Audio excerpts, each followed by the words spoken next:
going to start with your colleague, Marjorie Taylor Greene, one of your favorites, I think. She tweeted this morning, put up the first of it. It's a long tweet. I'm not going to read the whole thing. But here's her take on the meeting that just is concluding today. After 2 days at our House Republican winter retreat, we still do not have a plan on budget reconciliation, and our Speaker and his team have not offered one. Not even if we are in a one bill or two bill framework, even though President Trump, who prefers one big, beautiful bill, literally told us here at the start of our conference that he now does not care if it's one or two.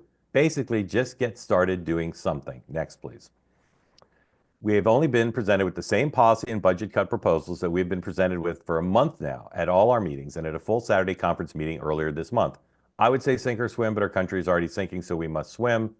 She goes on to basically say nothing got accomplished, and you all should be gearing up to basically pass laws that mirror President Trump's executive orders. So, Congressman, do you share her view that not much got done, or do you have a different view? Look, I think that's probably a relatively shared sentiment across the conference. Insofar as, you know, with a small majority, it's very difficult to kind of navigate people in the direction that you need to go. You have people like Chip Roy who didn't come but was, tweeting at about the conference and basically had sent a letter at the beginning of the conference saying, providing a list of demands. So obviously, I think the speaker has a very difficult challenge in navigating, to 218 votes.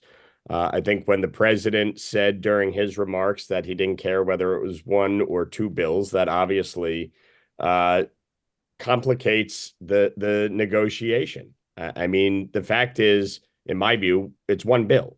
I just looking at the challenges we have had over the last 2 years and the challenges ahead, the reality is everybody needs to have skin in the game. And if you make it two separate bills, you're going to run into a situation where some of the people, frankly, are not going to be there on the second bill.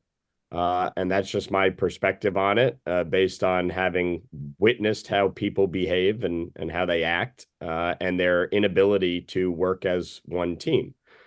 So, look, I think obviously ideally, the play call will be made. It will be one bill, and we will start getting the meat on the bones, if you will, as to the specifics. And I'll give you a case in point. One of the things that we've been waiting on, myself and some of my SALT colleagues, is specific numbers from the Ways and Means Committee staff so that we can actually come to a number.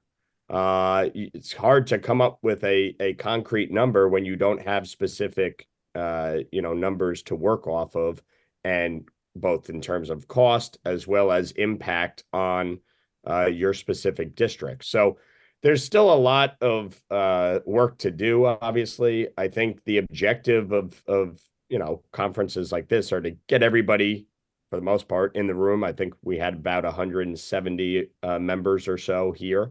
I think Marjorie's right. A lot of the conversations have been very similar to what has been happening.